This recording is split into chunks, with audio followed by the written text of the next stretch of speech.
कि अपनी पराजय को अवश्यंभावी जानकर अब खिसियाहट और बौखलाहट में, यानी इसे कहा जाए कि हताशा और निराशा में महाविकास अघाड़ी विक्षिप्तता की सीमा तक पहुंच गई है। और हम यह भी कहना चाहते हैं कि ये तो वो पार्टियां हैं, यहां सिर्फ आरोप की बात नहीं है, भारत के इतिहास में एकमात्र उदाहरण जहां पर सुप्रीम कोर्ट में यह साबित हो चुका कि पैसा लेकर सरकार बचाई गई, वोट फॉर कैश। मैं देश की जनता को याद दिलाना चाहता हूं, एकमात्र केस है भारत के इतिहास का 1994 का झारखंड मुक्ति मोर्चा रिश्वत कांड, जिसमें सुप्रीम कोर्ट में यह साबित हो गया कि झारखंड मुक्ति मोर्चा के सांसदों ने पैसा लेकर तत्कालीन कांग्रेस सरकार को बचाया, परंतु संसद में वोटिंग को न्यायिक समीक्षा का विषय नहीं बनाया जा सकता है, इसलिए उन पे कार्रवाई नहीं हुई। और आपको ध्यान हो, इसी वर्ष सुप्रीम कोर्ट ने अपने उस जजमेंट को रिव्यू किया है, यानी अब कोई पैसा लेकर वोट देकर बच नहीं सकता। तो हम यह कहना चाह रहे हैं, आप तो साहब certified by supreme court cash for vote के पुराने चैंपियन हैं, आज के नहीं 30 साल पहले वाले हैं। और आप देखिए, संयोग से झारखंड में भी चुनाव है और ये दोनों पार्टियां साथ साथ हैं। यानी अगर इस इंडी गठबंधन की इन पार्टियों के लिए कहा जाए, जेएमएम और कांग्रेस फिर आज साथ साथ हैं, तो इनके लिए मुझे वो पुराने गीत की वो पंक्ति याद आती है जो था ना, वो कई साल पहले मुझे तुमसे प्यार था। तो इनके लिए नजर आती है कि 30 साल पहले मुझे तुमसे प्यार था, 1994, जिया बेकरार था, यही भ्रष्टाचार था, आज भी है और कल भी रहेगा। तो ऐसा नहीं है कि ये इस भ्रष्टाचार में आकंठ डूबे नहीं रहेंगे।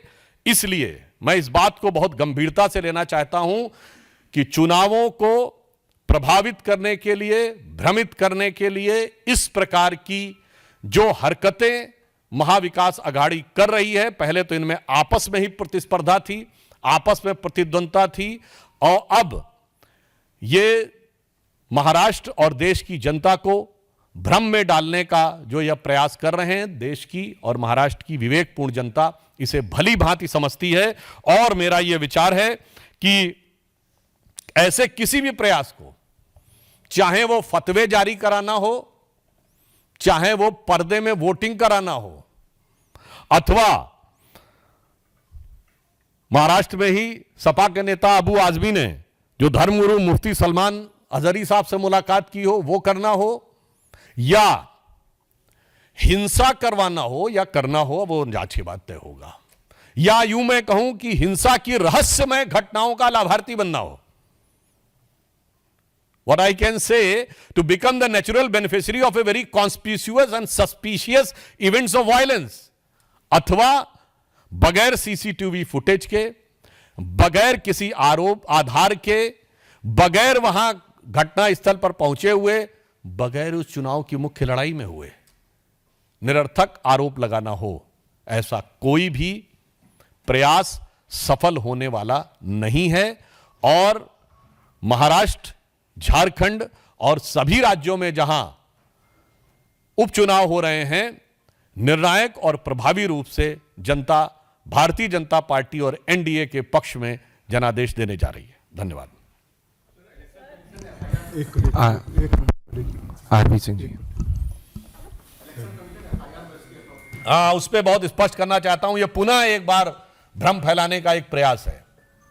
एफआईआर जाकर आप लोग चेक कर लीजिए, वो मॉडल कोड ऑफ कंडक्ट को लेकर है, क्योंकि उसमें इस बात का संदेह व्यक्त किया गया कि जो मीटिंग है वो क्लोज डोर है या बाहर की है, जबकि वो फैक्ट है कि वो क्लोज डोर है, उसमें किसी भी प्रकार के वित्तीय लेन देन वाला कोई विषय नहीं हो। फिर मैं दोबारा कह देना चाहता हूं, ये तो एफआईआर में भी कोई नाम न होने के बावजूद फर्जी आरोप लगा रहे हैं, पर ये तो सुप्रीम कोर्ट के सजाए याफ्ता सर्टिफाइड व्यक्ति हैं, एकमात्र भारत की राजनीति के। इसलिए दोनों point, on the technical ground FIR is not been done for any allegation of providing money, it is been done on the suspected violation of model code of conduct. वैसे तो मैं बताना चाहता हूं कि पहले भी इनके भिन्न भिन्न गठबंधन सहयोगियों के घरों से क्या क्या प्राप्त हो चुका है, और श्री उद्धव ठाकरे जी, श्रद्धेय बाला साहब ठाकरे जी के भ्रष्टाचार को लेकर बयानों को अगर देख लें तो मुझे लगता है उन्हें ज़्यादा स्थिति स्पष्ट हो जाएगी। और जब 1994 का मैंने उदाहरण दिया तो वो हमारे साथ हुआ करते थे, मगर अब उनके मुंह से नोट शब्द भी निकल रहा है और मजे की बात है जिहाद शब्द भी निकल रहा है।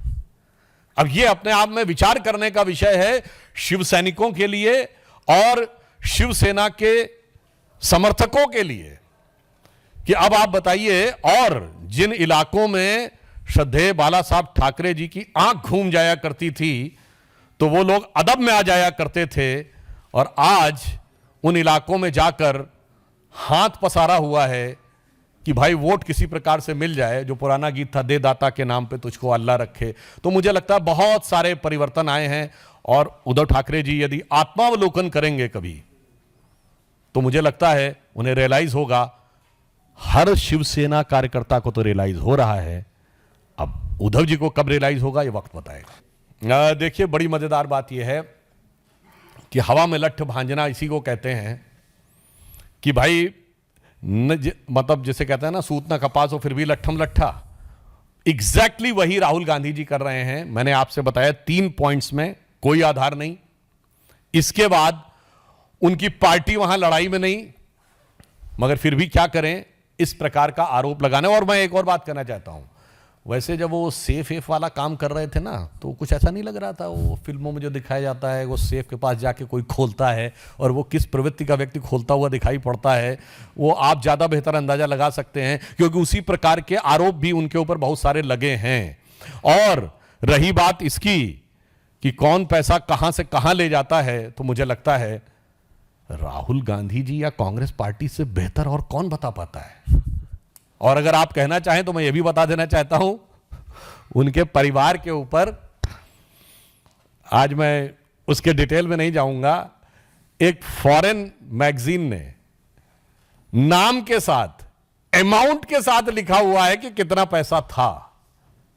कभी चुनाव के बाद उसका डिटेल और बताऊंगा। इसलिए मैं कहना चाहता हूं, जिनको इन कामों में बड़ी रुचि थी, जिनकी इन कामों में बड़ी सिद्धहस्तता थी, वही लोग अब ऐसा लग रहा है कि अपने ही चश्मे से चुनाव को देखकर भ्रमित करना चाह रहे हैं।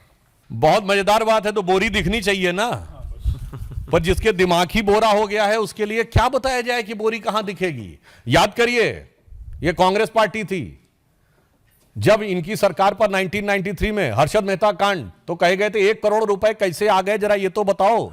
उस जमाने में 1000 के नोट चलते थे, अब 500 में बताओ भाई 5 करोड़ हैं कहां, वो तो दिखाओ। इसीलिए मैं कह रहा हूं, बोरी बोरा कुछ तो दिखाओ, मगर कुछ भी मत बताओ, खाली हल्ला मचाओ। हाँ, जो आपने कहा वही बात मैं कह रहा हूं कि वो मॉडल कोड ऑफ कंडक्ट को लेकर हुई है कि मीटिंग या प्रेस कॉन्फ्रेंस या एक ही होटल में उन कार्यकर्ताओं का आना, चाहे बहुजन विकास अघाड़ी के कार्यकर्ता हों या हमारे कार्यकर्ता, उसको लेकर चुनाव आयोग के मन में संदेह हुआ है।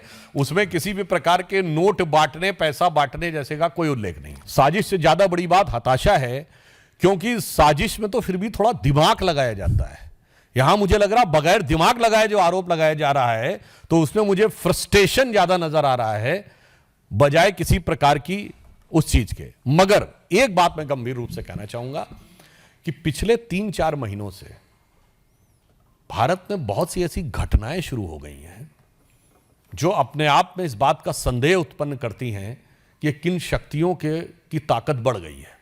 किसकी ताकत बढ़ी है वो सोचने का विचार है कि कहीं ट्रेनों के ऊपर पटरियों पे कुछ रखा हुआ पाया जा रहा है, कहीं हॉक्स कॉल आ रही हैं हवाई जहाज़ों के लिए, फर्जी कॉलें, तो कहीं दिल्ली के स्कूलों के बारे में धमकी, तो कहीं इस प्रकार की धमकी। तो ये जो चीज़ें हैं, ये जो साजिशें हैं, ये साजिश करने वालों की जो मनोबल है ये क्यों बढ़ा है, यह विचार करने का ज्यादा गंभीर विषय है और देश को इसको गंभीरता से विचार करना चाहिए। देखिए, नोट भी उनका ही डोमेन है और जिहाद भी उनका ही डोमेन है, तो इसके बारे में मेरे विचार से हमारा तो यह विचार है, हमारा सेवा और धर्म है, क्योंकि राजनीति हमारे लिए एक सेवा है और जो राष्ट्रीयता के धर्म से प्रेरित है, जिसे हम कहते हैं इदम न मम इदम राष्ट्राय स्वाहा। हम तो इस पे विचार करते हैं।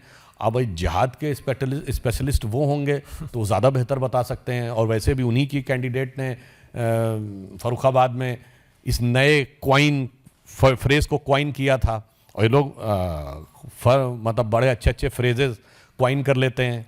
जैसे आप देखते हैं ना, वर्ड सुनते हैं आप, लेफ्ट लिबरल, कोई एक लेफ्ट बताइएगा कंट्री जो लिबरल हो। तो ऐसे ऐसे ये लोग फ्रेजेस क्वाइन करते हैं। फिर उसके बाद मजे की बात यह है कि फ्रीडम ऑफ स्पीच की बात सबसे ज्यादा कौन करता है? Hardliner Muslims. एक ऐसा कंट्री बताइए हार्डलाइनर मुस्लिम जहां फ्रीडम ऑफ स्पीच हो। अब सुनिए, उसके बाद लेफ्टिस्ट कहता है फ्रीडम ऑफ स्पीच। एक लेफ्टिस्ट कंट्री बताइए जहां। ये तो भाई, यही तो शब्दों का मायाजाल है जिसे समझने की आवश्यकता है, मगर देश की जनता उसे समझेगी, हमें पूर्ण विश्वास है। बहुत बहुत धन्यवाद, शुक्रिया।